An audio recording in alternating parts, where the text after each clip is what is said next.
My mom, Allison Ramsey, runs an adult store. One day, I'm so tired that I doze off inside, only to end up accidentally trapped in one of those pleasure beds when Mr. Palmer from next door walks in. He mistakes me for the store's latest doll and proceeds to pull down my hot pants. Chapter: I'm going out to pick up some goods. Can you help watch the shop for a bit? The faint sound of Mom's voice reached my ears, and I mumbled a few vague responses before sinking into a deep sleep. I had no idea how long I had been asleep, but when I woke up, I felt that something was off. I was lying face down on the bed, my hands secured with something soft and rubbery, and the bed itself was folded into an unusual position that closely conformed to the curves of my body. I could clearly feel that my buttocks were raised high, and my legs had been spread apart. I didn't need to look to know it was a deeply embarrassing position. The space before me was dim, as though my head was covered by a nearby curtain.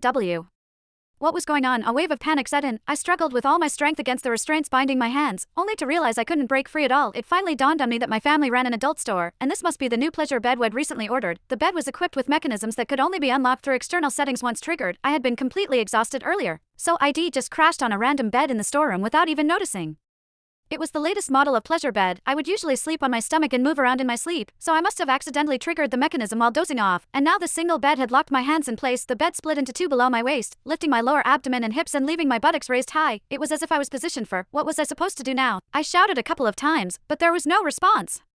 It only then struck me that before I fell asleep, Mom mentioned she was going out to pick up some goods and asked me to watch the shop. Hey, Allison. Just then, I suddenly heard the voice of Mr. Palmer, a customer, coming from the doorway, and it was getting closer. Oh no, Mom did say Mr. Palmer would come by later to settle the bill. Panic surged through me. I struggled desperately, only to find that while the restraints looked soft, there was no way to break free. Where's everyone? I thought I told them I'd come by to settle the bill today. Mr. Palmer's voice drew closer and closer until it sounded just a few steps away. Frozen in this embarrassing position, I felt my face flush crimson, and in my panic, I froze completely, not daring to move a muscle. Is this a new doll that just arrived? Mr. Palmer's words sent my heart leaping into my throat. The next second, I felt a pair of warm, dry hands land on my thigh. They then slowly slid upward until they were inside my hot pants. The weather was sweltering, and when sleeping at home, I naturally dressed lightly. Thus, my hot pants were barely long enough to cover my buttocks. The texture feels pretty good. It's quite realistic and even warm, Mr. Palmer remarked as he fondled me. The bizarre sensation made me clench my teeth, too afraid to make a sound. If anyone were to discover I was being mistaken for a doll, it would be over for me. But then, to my horror, I felt those hands beginning to tug at the waistband of my hot pants. Chapter: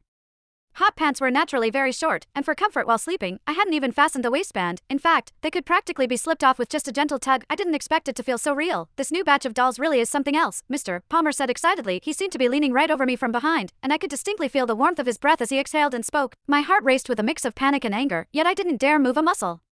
I was terrified of the embarrassment that would follow if I were discovered. What should I do? What on earth could I do? Mr. Palmer had already pulled down my hot pants, leaving only my thin underwear underneath. It even has panties, and with a lace trim, too. Mr. Palmer's voice grew increasingly excited. He kept stroking my buttocks, and the warmth of his touch made my heart pound wildly in my chest. Suddenly, I felt something warm, damp, and soft press against my thigh.